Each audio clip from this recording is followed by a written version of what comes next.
Universal Disclosure Podcast proudly welcomes Mr. Dean Graves. Can you tell us, I've heard of the Arcturians, but I know very little about them, is even like what they look like. What do they look like? Where are they from? What's their message? Your question requires really a lot of unpacking. Miracle. We exist in the third density, and the third, fourth, and fifth density are considered experiential densities. Everything is the one infinite creator.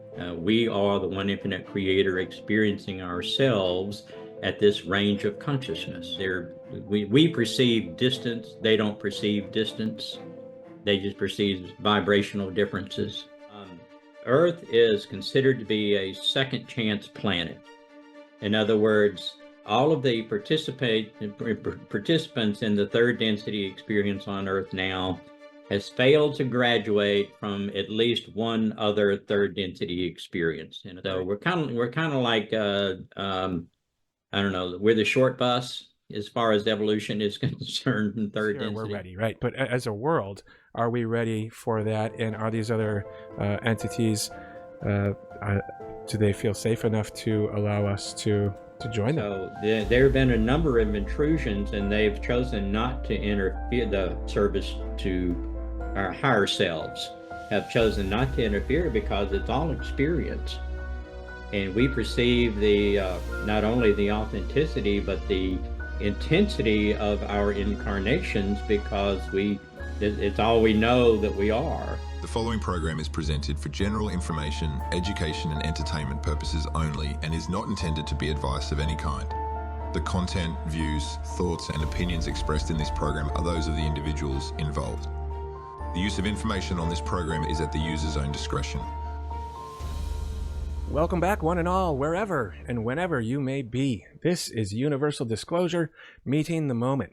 My name is Mike, an active UFO/UAP field investigator in Southern California, with my friend and co-host, Reverend Stu in Melbourne, Australia. Reverend Stu, are you ready to break some new ground here? Always. I'm always ready to do that. And I know very little about today's guest, which is going to be good for me because I'll be learning as the audience does. Likewise, and I know very little about our guest today as well. The robot actually connected us, so we're going to see how good of a matchmaker the robot is. This will be interesting to see. I have a feeling it's going to be pretty good. And speaking of matchmaker, actually, that's a perfect lead, and I wasn't expecting that one. But I did want to talk about something real quick that seems like it's off topic, but we'll bring it together. There's a hit TV show on MTV for the past 10, 12 years or so, maybe even more. It's called Catfish. And in that show, for anyone who might not know, there's people who go online and they present themselves as someone who they're not, because they either have a lower self-esteem or they feel like they're not attractive to, find a relationship partner, as it were. Usually, always, it ends in sort of disaster. But the idea behind that is it's a sad truth that as humans, we are sort of hardwired to and or programmed to say, like, this is attractive, that is not. And we might base various decisions upon appearances alone. And the reason I want to bring that up is because at the end of the day, here's what's going to happen is, well, I don't know what's going to happen, right? But here's my thought.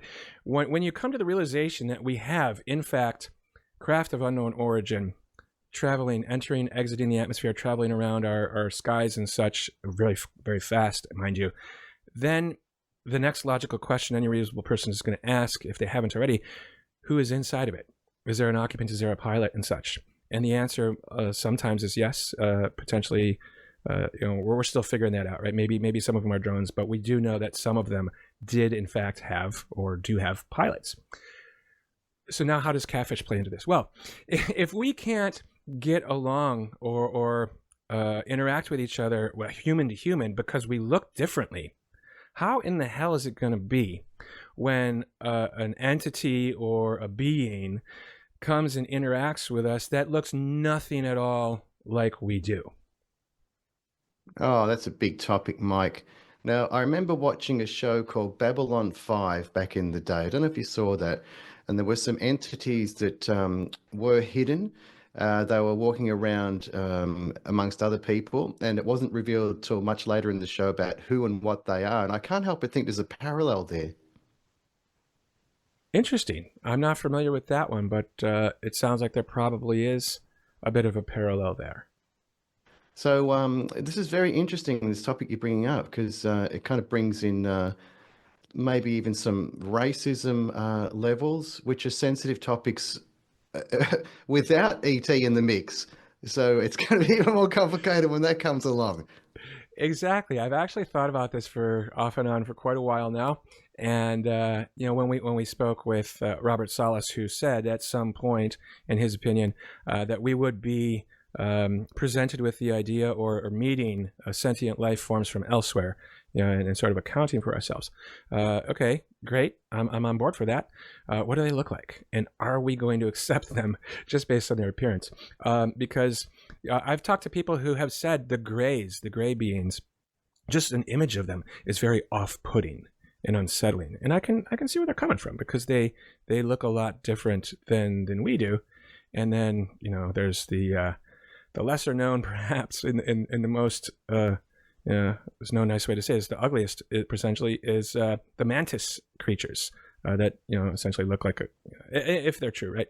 Not saying that they are, but anyway, the whole point of all this is: are we going to be able to accept another species appearance-wise?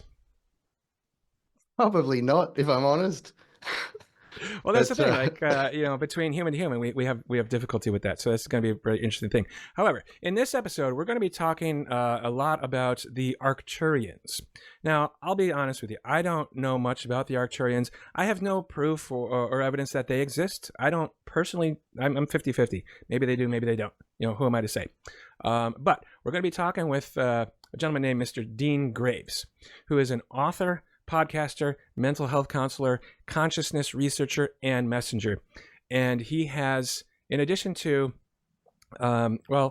he's an acclaimed book author who offers a host of expert services to his clients, such as keynote speaker, one-on-one counseling, group discussions, conference presentations, corporate seminars, and group retreats.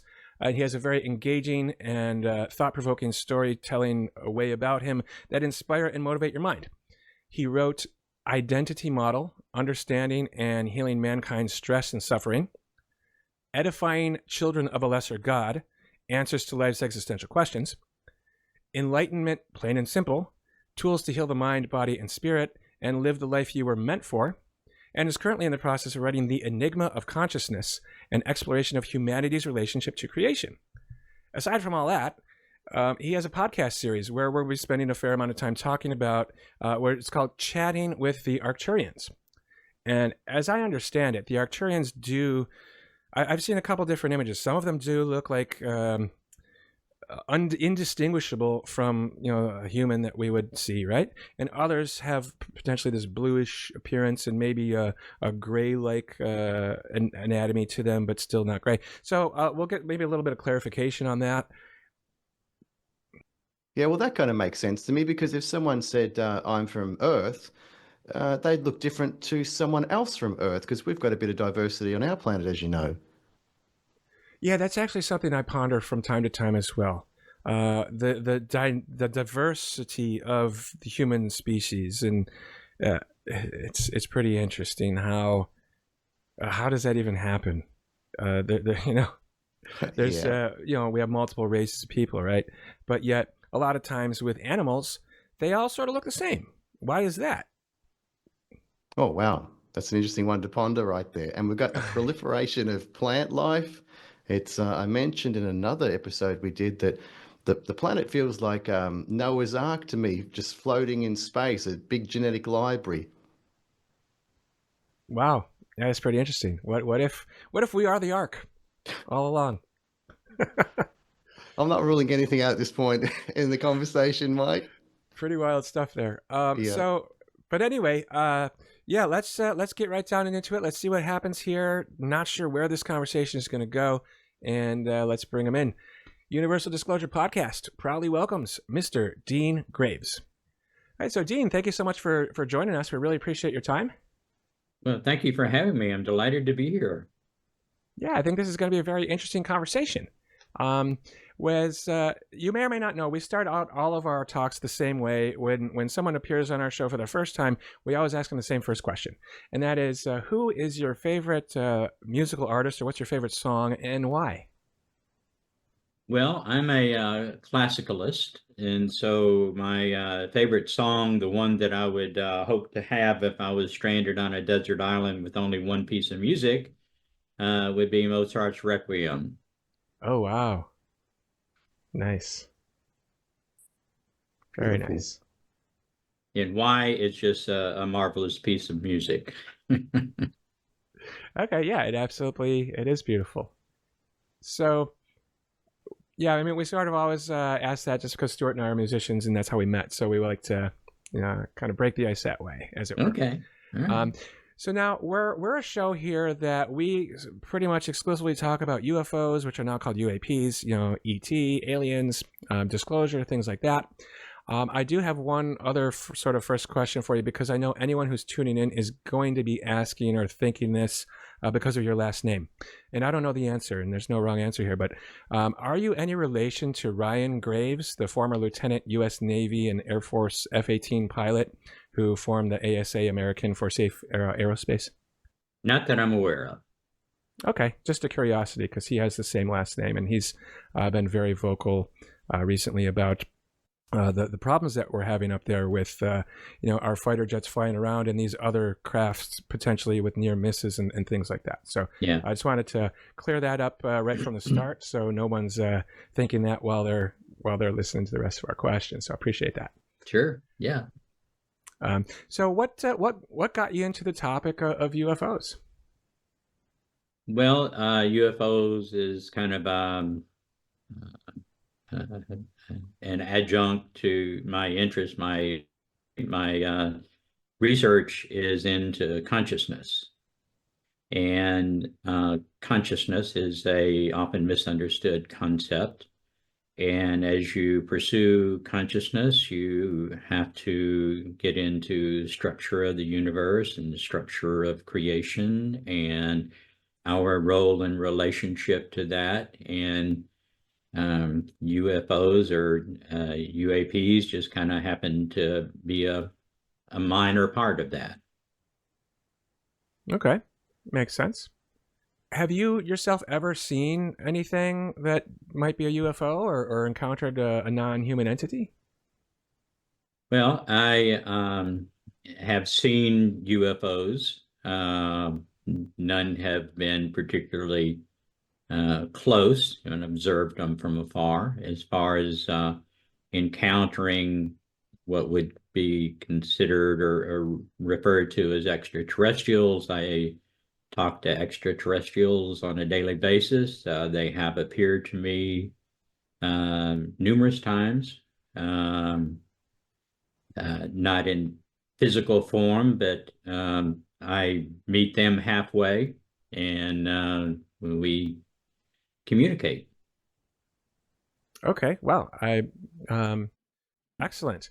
So if one of my questions about is if potentially given examples of people you've helped, because I understand you're a counselor as well, but if you can maybe go into that a little bit, and or if you wanted to elaborate on what you have experienced.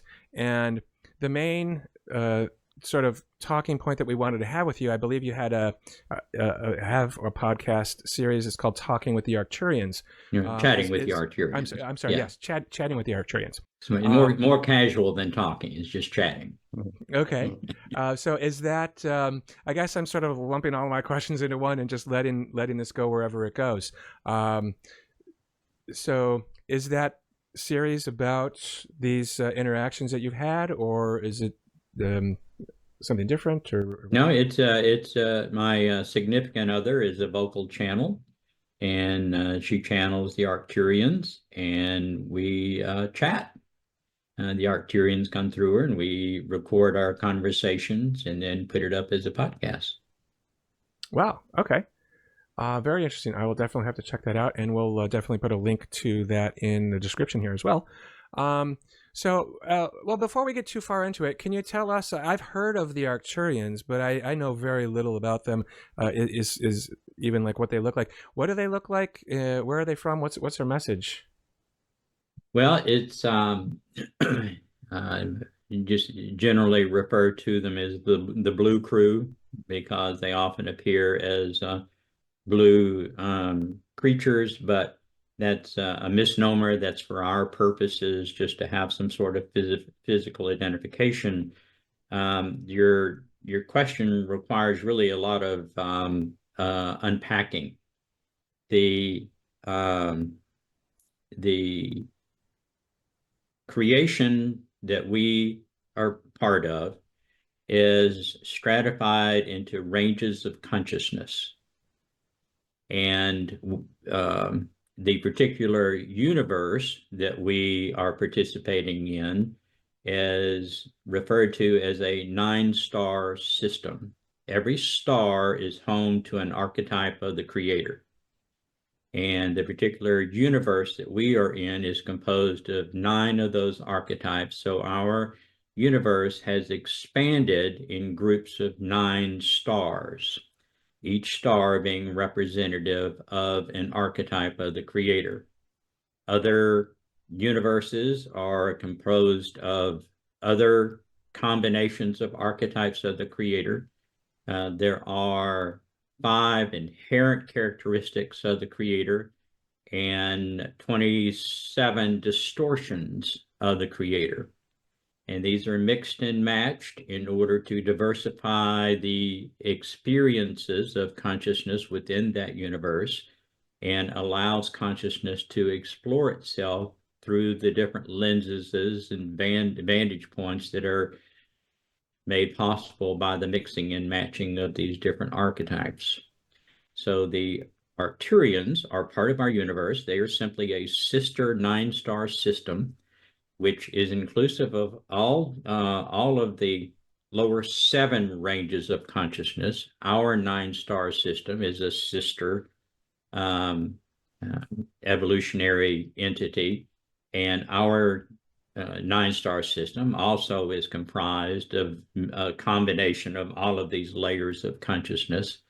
And so when you ask what they look like, they are they don't have one face. They speak to us as one voice, which means it is definitely of the higher consciousness that is speaking as the organism of the Arcturians. And so there are a variety of physical manifestations that are all part of the lower ranges of consciousness. As you evolve into the higher ranges of consciousness, you no longer need physicality. You can appear in whatever form that you want to, but it's not necessary that you incarnate. The incarnational process is something that is not unique, but it is predominantly the characteristics that we experience in the low range of consciousness that we all participate in. We on Earth all are participating in. Okay. I'm guessing Reverend Stu probably has some questions as well, but I wanted to clarify first. When you say 9-star system, can you explain that a little more? Because from my perspective, our sun is our star, and it's a one-star system. I'm not an astronomer. Well, the sun is part of the 9-star system. We call it the sun, but it is home to the archetype of the creator of wisdom. There are 8 other stars that are part of that process. Sirius B is home to love, and there are 7 others that each are home to one of the 5 inherent characteristics, but there are 4 distortions that also are of a higher consciousness, significantly higher consciousness of us, but they are not enduring. They will reintegrate with the 5 inherent characteristics that they are distorted from. and they contribute to the nature of our experiences to allow us to have the uniqueness of our exploration that we do. The five inherent characteristics that are pervasive throughout all of creation are awareness, love, wisdom, unity, and stillness.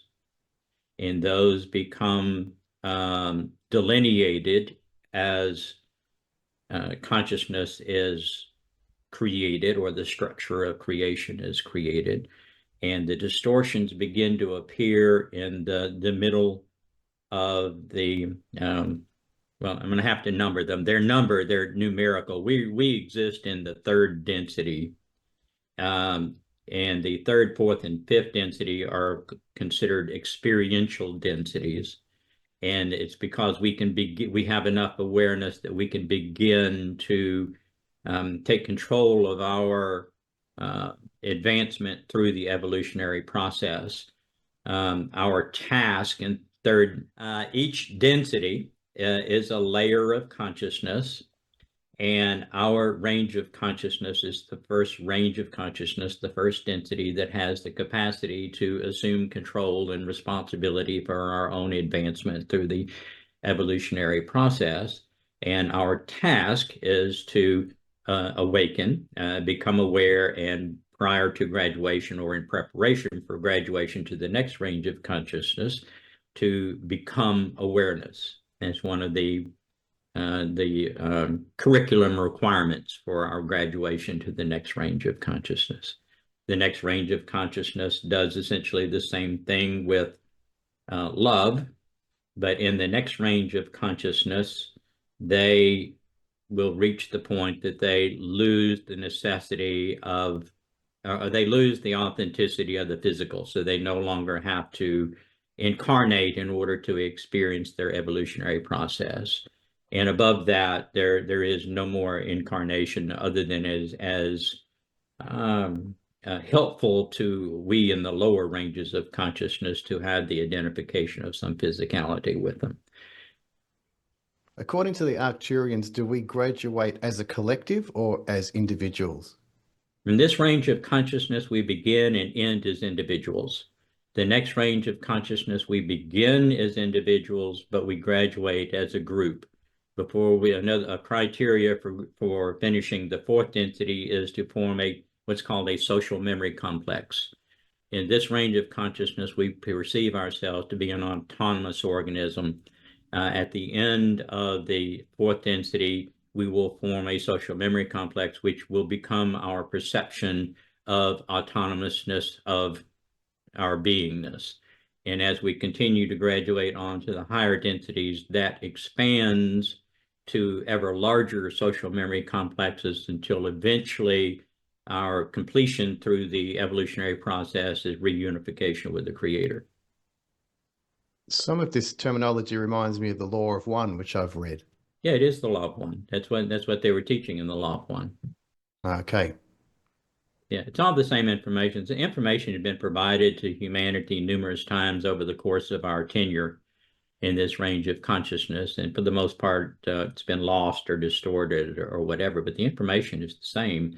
The law of one simply states that everything is the one infinite creator.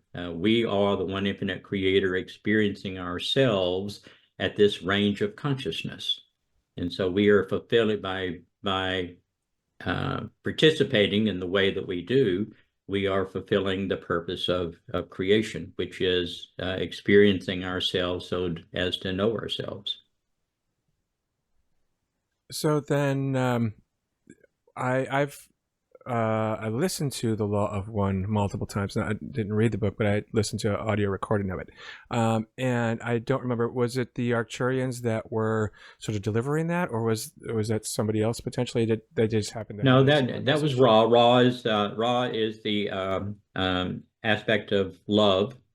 So throughout creation, Ra is that archetypical representation that becomes delineated in seventh density. And so Ra is a principal creator of the earthly experience in conjunction with La, who is the the wisdom archetype.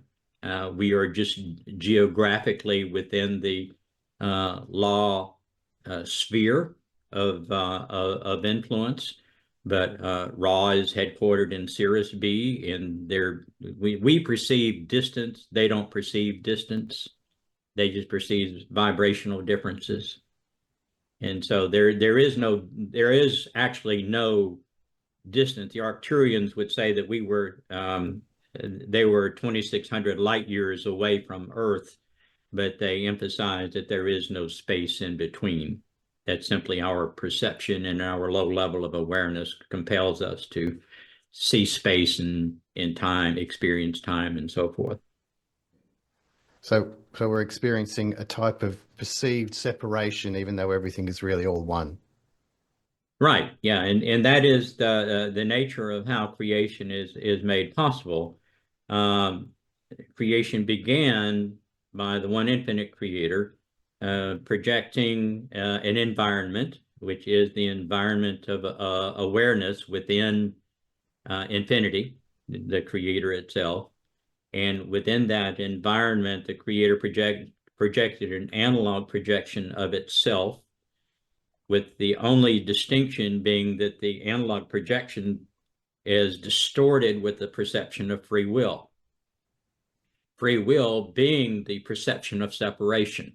And philosophers have debated for centuries whether we have free will or don't have free will or so forth. And we certainly have the choice to turn right or to turn left or make the decisions that we do. But the only reason we have that choice is because we perceive ourselves as separate. If there was no separation, we wouldn't have that choice to explore ourselves uniquely by making our choices as we do. That's entirely logical. Do you feel comfortable telling us about your spiritual journey and development? Where did you start on this path? Well, I started on this path when I was approximately 50 years old, and prior to that, I lived a very unexciting, normal life, that you could say. And I had an awakening, and awakening is an often misunderstood concept. Awakening is nothing more than that point in your life that you reach when you become aware that all the stuff that you've been doing isn't really making you happier. And so once you have that awakening, then it is incumbent upon you to assume responsibility for your furtherance of exploration of opportunities. I began to meditate, and through that meditation, all that I know, all that I have become has emerged. So meditation was the tool, and still is the tool, for my connection to my learning source and motivation and mission in life and all of those things. How do you feel that disclosure might play into this, and why is this happening now? Well, that's an interesting question. Up until about 25,000 years ago, the let me preface that before I'll come back to that in a second. Let me preface that. Earth is considered to be a second chance planet. In other words, all of the participants in the third density experience on Earth now has failed to graduate from at least one other third density experience. And a third density experience has a defined time period, which is approximately 75,000 years. And so the earthly population is an accumulation of 16 different other populations that have failed to graduate third density. So we're kind of like I don't know, we're the short bus as far as evolution is concerned in third density. And we at this point have just successfully completed a third density experience, which ended in February of 2016. And we immediately began a new third density experience. But in addition to that, Earth itself transitioned to the planet Gaia had transitioned to fourth density, and we began a fourth density population intermingled with the third density population. And since roughly 2005, virtually all the children that have born are actually fourth density children. And the plan is that the two populations will continue to intermingle until the fourth density makes its bodily transition to fully fourth density bodies. And this will take several generations. But a third density body is all chemical. A fully transitioned fourth density body is all electric. And so the children are in transitional bodies and will continue to reincarnate in fourth density transitional bodies until they fully make the transition. Now, because the Earth third density population has had such difficulty for numerous times graduating from third density, the hope is that the children that are being fourth density will mature, they will grow up, have fourth density consciousness, have children, but those children, for a good number of them, will be third density children. So the plan is that because the third density generations will be influenced by the higher consciousness of the fourth density participants, that will be an accelerant to the third density children that will be born to the fourth density children, to propel them forward in their own third density process, fulfilling that curriculum third density, while the fourth density veers off and creates a parallel or simultaneous population on Earth that will eventually not interact with the third density population. Right, and these are vibrational differences, so you can occupy the same space at different vibrations. Does this tie into what's been referred to as hybridisation between us and what are referred to as the grey ETs? Do they play a role in this? Well, the Greys are actually a service to self mutation. Their DNA has been intentionally manipulated to extract from their DNA the possibility of developing compassion. And the Greys recognize that deficiency that they have, and most of the abductions that Earthlings have experienced has been by the Greys for the sole purpose of absconding with the missing parts of their DNA to repair their biological processes. Okay, are they hoping to piggyback on this ascension process? Is that their intention? Well, all of creation is participating in the ascension process. The ascension process being synonymous with the enlightenment process, which is synonymous with the evolution of consciousness. So we're all on the same journey, but we're taking different paths. One of the more strategic things that we in third density are required to do is to make a decision of whether we are going to polarize service to self or service to others. And the bifurcation that we are seeing around the world, most eminently made obvious, is in politics. And those individuals that are choosing to polarize service to self are choosing what's considered to be the indirect path in their return to the Creator. Those choosing service to others are choosing the direct path. Those choosing the service to self path is considered indirect, because they will continue on for billions of years enhancing their service to self tendencies until they reach a brick wall. They literally won't be able to go any farther, because you can't be separate from the Creator and in unison too. And so at that point, they will have to go back and start all over and learn to follow this service to others path, and learn the parts of the curriculum that they refused to learn in their first attempt to go through the process.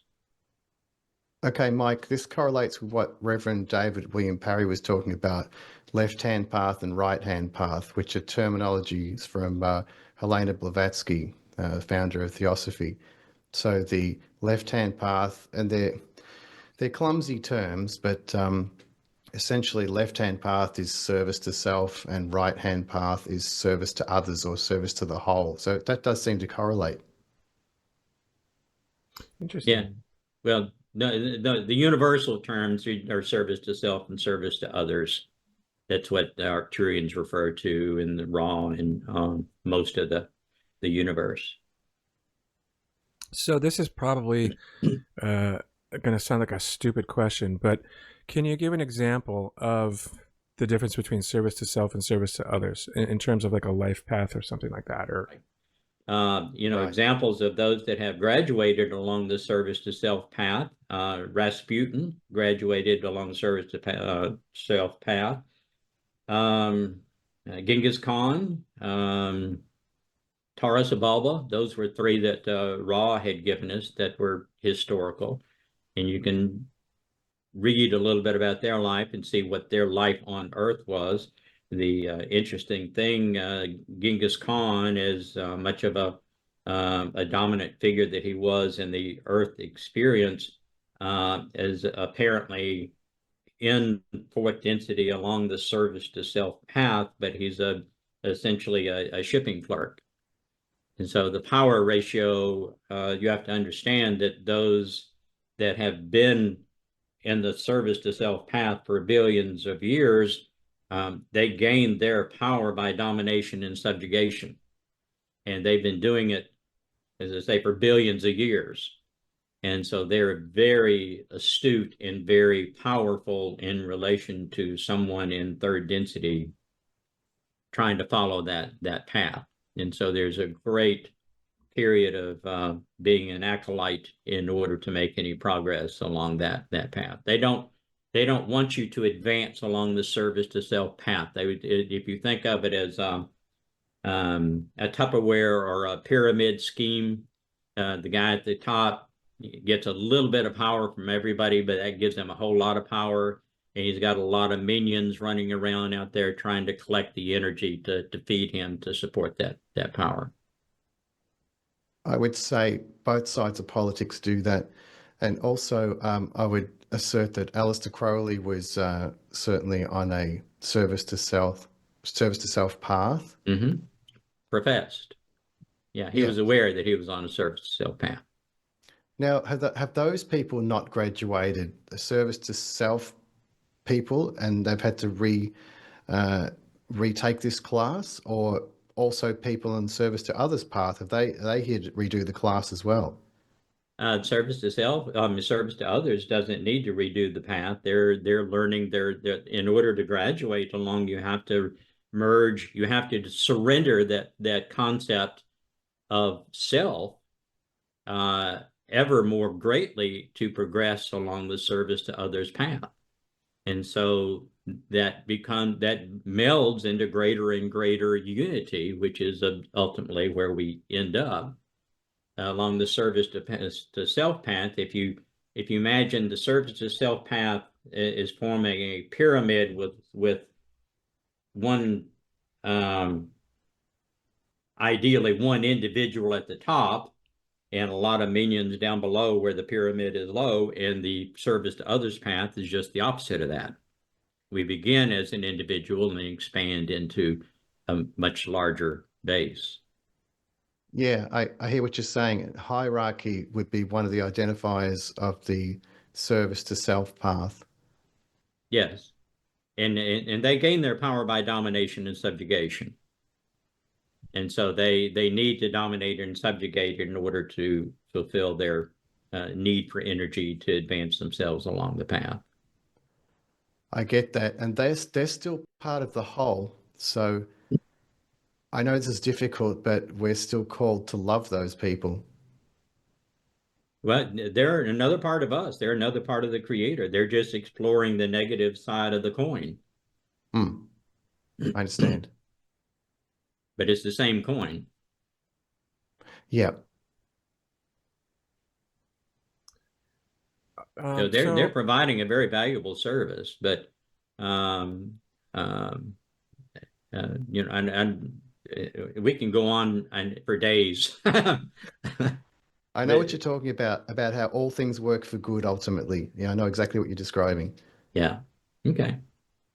Well, as far as UFOs, my understanding from the Arcturians, as well as from other sources, that because of the changes that the Earth is currently in the process of experiencing, it is highly probable, and the Arcturians emphasize that they are not predictors of the future, but reading the tea leaves, and they offer things on a highly probable basis because they see things outside of time. We are probably going to be receiving in the very near future a steady stream of what you would call contacts from a variety of different participants of the Federation for the purpose of beginning to integrate Earth more into the universal community. Again, in hopes that that will be helpful. And the Arcturians delivered this message not only themselves, but in conjunction with other members of much higher consciousness of the Federation. And so it's highly probable that that's going to start in the very near future. Are we encountering more fourth dimensional beings because we are moving through their field, that the third dimension is moving up and through the fourth dimension, integration of the two? No, third density is not going anywhere. The densities are separated by a distinct placement. And so we're not going to, in order to graduate to fourth density, we're going to die. We'd have to leave our body, and we go through what is called a walking the steps of light. And in addition to what we have amassed in our metaphysical being, in our consciousness pattern, along with our capabilities at the time that we walk the steps of light, and where we stop on the light, in other words, where the light becomes too bright, is where we are in our evolutionary development. So some people graduating that can graduate from third density and be further along on the scale than other people that are minimally reaching the criteria in order to graduate onto fourth density. But both go to fourth density. We begin fourth density with where we left off in third density.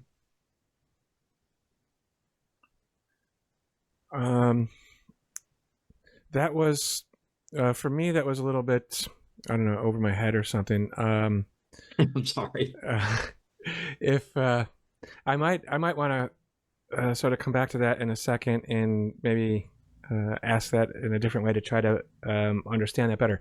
But what on your last comment, what I wanted to say or ask a question essentially, and I don't know if you already know the answer or if potentially you might be able to put that forward in a future sort of conversation or something. But with the idea that Earth is about to be potentially accepted into a larger group of beings or entities from elsewhere, we've had multiple conversations on this particular channel that were sort of postulating whether or not that'll ever happen, or basically the idea is this: we've got the nukes, we love to use them. ET is not going to let us take our weapons into space.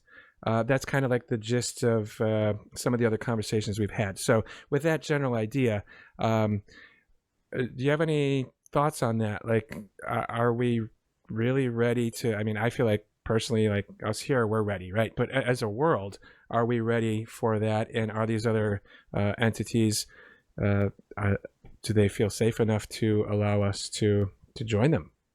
No, they're worried about being shot at. If when they arrive, that is a concern. They're not so concerned that they're going to be harmed by it, but just they don't want to be shot at. Nobody wants to be shot at.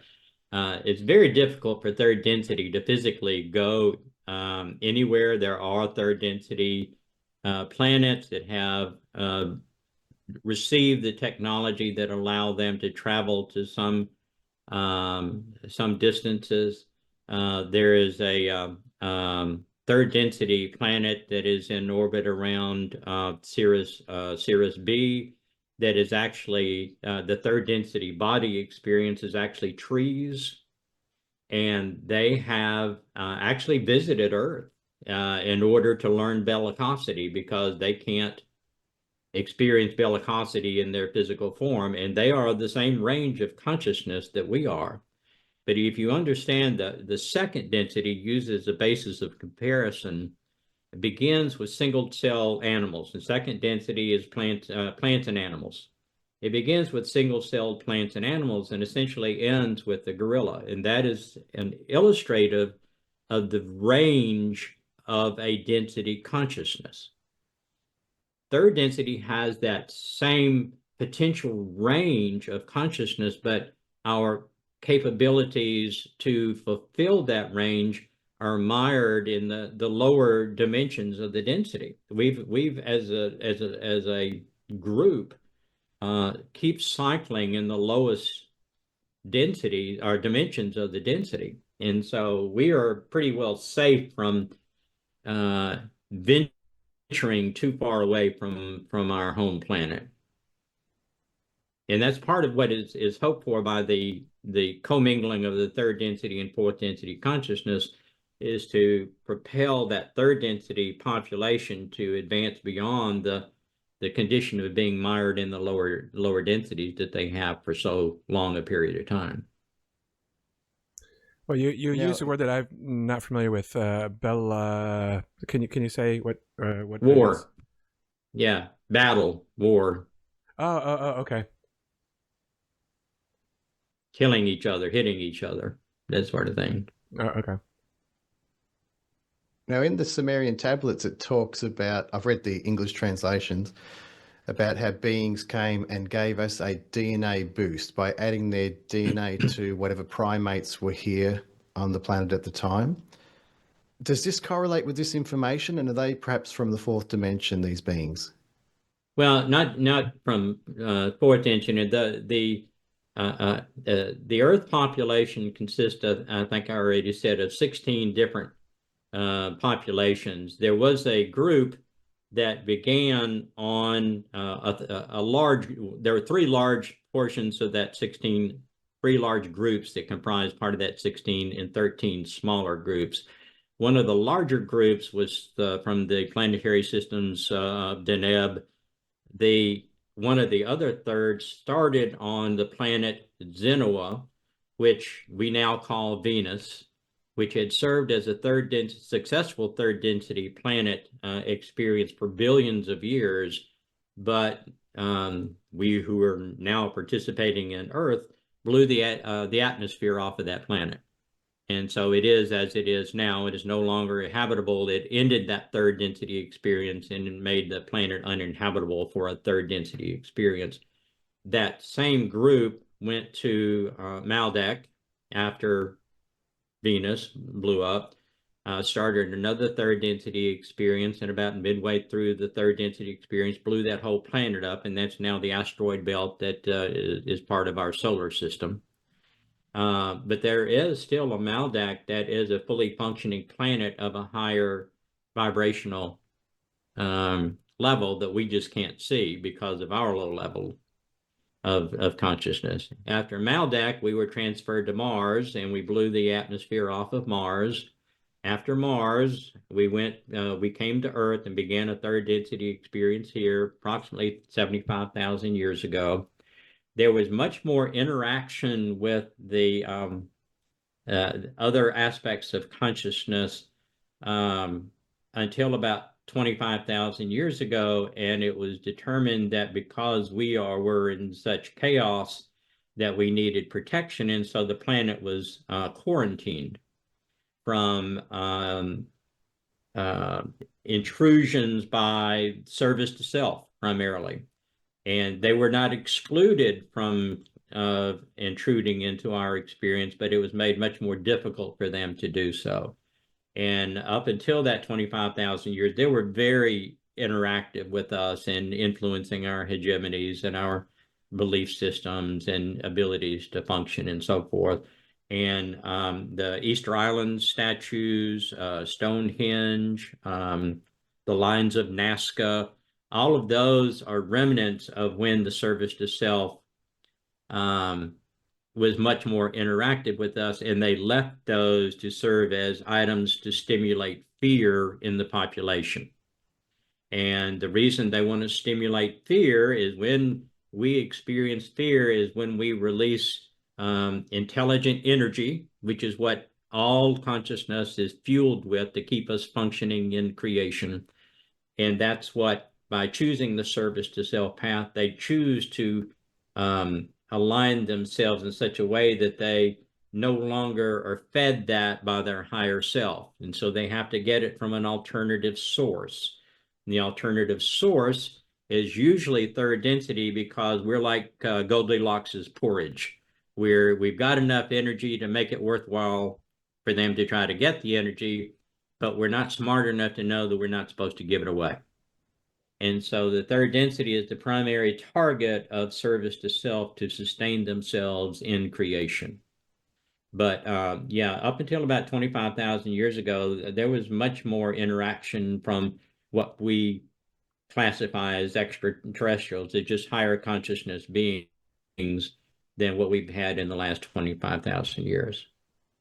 I follow that logic. Those beings probably would have been what we identified as the jealous, angry war gods.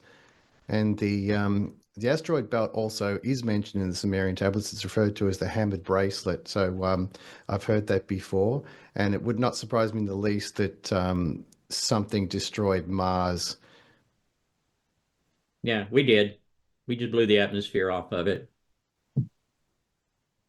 Well, there seems to think be a there's some- recurring pattern of we just end up blowing up the planet or destroying the atmosphere as it becomes uninhabitable. We've become very good at it. Yeah. we do it in record time, it seems, too, right? Very interesting. Some of this is new to me, some of it is not. And, we sort of put stuff out there and people make of it what they will, But, yeah, I mean, I hadn't heard about the asteroid belt being potentially another planet that was destroyed, but yeah, I can go along with that. That's not too far fetched. I mean, we're right where we are right now. Are we going to make it? It's up to us. Yeah. It's entirely up to us. They're not going to intercede. Understand that they're conducting experiments to explore the Creator as deeply and completely as possible. And so we've had a number of interferences from the service to self. They've snipped our upper layers of DNA that have made it very difficult, if not impossible, for us to evolve beyond certain levels of consciousness. Consciousness is scaled from 0 to 64. Our range of consciousness begins at the 18th level and goes through the 24th. And after that, when you have your 25th layer of consciousness activated, then you're in fourth density. And on up the scale from there, all the way up through seventh density. So there have been a number of intrusions, and they've chosen not to interfere. The service to our higher selves have chosen not to interfere because it's all experience. And we perceive the not only the authenticity, but the intensity of our incarnations, because it's all we know that we are. But we have the capacity to go beyond that physical identification and begin to surrender that and surrender those perceptions of self that allow us to begin to feel and to recognize our eternalness beyond our single incarnation. And that's what we have in general not even attempted to do as a population. There have been obvious exceptions to that, but most of those have been intentional incarnations as analog projections of higher consciousness in order to be examples to us, which include, the Buddha, Lao Tzu, Jesus. They were all wanderers that were analog projections of higher consciousness in order to provide us with some model to begin to emulate to advance ourselves through this process. Well, Jesus referred to us as the lost sheep, the lost coin, the lost son, like we're part of a collective which has separated itself. And he'd come here to remind us of who we really are and to reintegrate us into that whole. Yeah, by providing an example. Yeah. But it's incumbent upon us. I mean, we have to assume that responsibility, and that's part of what awakening is assuming that responsibility for your own advancement through the evolutionary process. Yes, that makes complete sense to me. And until we do that, the majority of the world population has not reached that point yet. They're still what I would refer to as in chaos. Yeah, an increasing amount of chaos, I would say. Well, yeah, the pressure is being intentionally increased in order to compel people to make a decision, to assume that responsibility and make that choice of whether they're going service to self or service to others. I had that realization quite a few years ago that the dark side are actually assisting us to release our attachments to this world. The dark side is wanting us to release.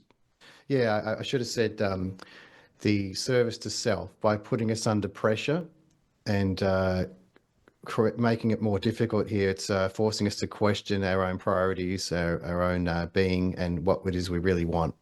Yeah, service to self doesn't want to change a thing. They want to keep things the way that they are and keep us cycling in the lower ranges of consciousness. That's why they have spent such an exerted effort in order to accomplish that, because we are a huge source of energy for them.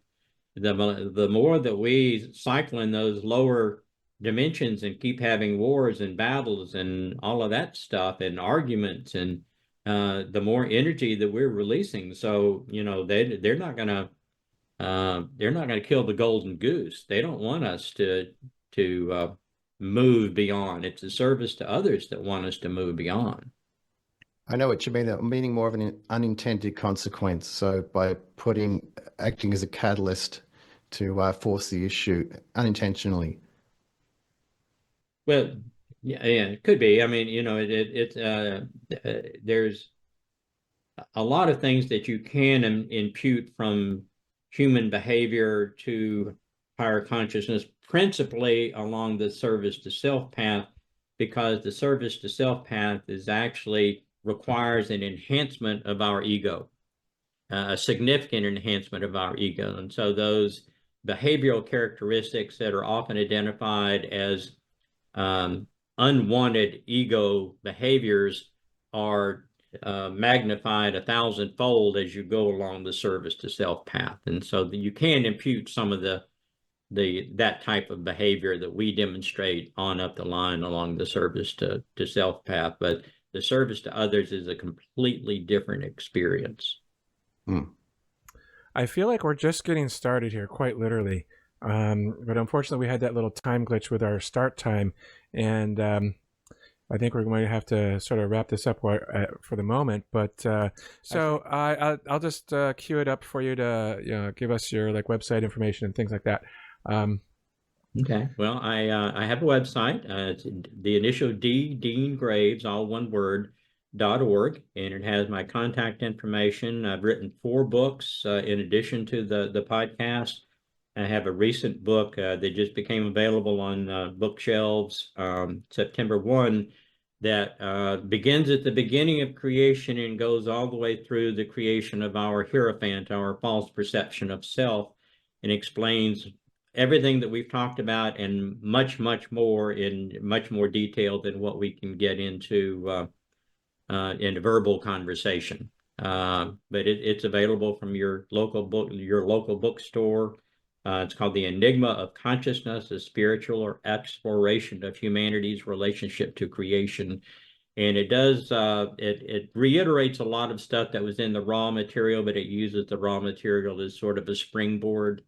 But it goes into much more detail and expansively than is limited by the questions that were posed to raw. And so I had that resource to springboard from. And so hopefully I've added quite a bit of information beyond what Ra was able to deliver in the early 80s. Okay, great. Thank you very much for that, and thank you for your time here today. It was really nice to get to know you a little bit, and I hope that we can at some point soon maybe continue this conversation a little bit more. I would love to. Yeah. Thank you so much. Thank you. All right, I well, hope. we'll see you soon then. Well, thank you, gentlemen. Y'all have a good day or night wherever you are. All right, you too. Much love to you, sir. Thank you. Likewise. All right, Reverend Stu, thoughts on that one? Right. Well, we're into the weeds there, but I'm comfortable in that space. And it's another layer to this whole exploration we're doing. And I'm definitely open to it. Now, some of the concepts I'd heard before from different material, which is fine. And I never see that as plagiarism or anything. It's just more supporting what I've already discovered. So I did appreciate that. Yeah, as did I. There's a couple concepts in there I personally am open to, but as we disclaim everything on the show, right? You be the judge. We put forth information. You decide whether or not it's valuable to you, or you want to look up on it or believe it or whatnot. But it's definitely feasible for me to believe that we have been around for a while and potentially destroyed other planets, because we destroy planets quite well. I think we've perfected that art. Yeah, well, I was going to mention apparently there are some isotopes detected on Mars that somewhat indicated some kind of nuclear event there in the past. So that's why I'm open to that. Yeah, I've heard similar things. In fact, it was just a couple of days ago.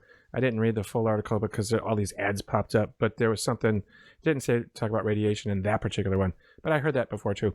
But there's some new stuff emerging about signs of life from the way past in Mars. It's not going to be surprising to me at all. Well, that all makes sense as to why ET is so interested in our nuclear capabilities and switching them off and making that a point of discussion with us. Yeah, maybe ET has a pool going on. Like, what year is the Earth, the humans, going to blow themselves up this time, right? Try to put out a little levity to that, right? But, okay. Well, yeah, it's a disturbing topic, but it probably does deserve some levity. Yeah. I think, we were talking about that earlier, probably off the air, but, taking serious things and making them funny, or taking funny things and making it serious. But yeah, it's a totally serious topic. And I think I'd want to talk a little bit more with Dean at some point in the future, for sure. I'd definitely be open to that, Mike. Yeah, I'd like that. All right, great. So let us know as well in the comments below if you want to hear more of this discussion. We will happily arrange that for you. So as always, thank you for your likes and comments and subscribes and shares and putting this forward to everybody that you know. If you tell two friends and they tell two friends, that's what we're asking for here. Spread these conversations across the world. And you can find us on universaldisclosurepodcast.com, audio only everywhere, and YouTube. Thank you, Mike, as always. I'm loving this journey and absolutely thrilled and really looking forward to some of the guests we've got coming up. Yes, and we'll see you back here real soon.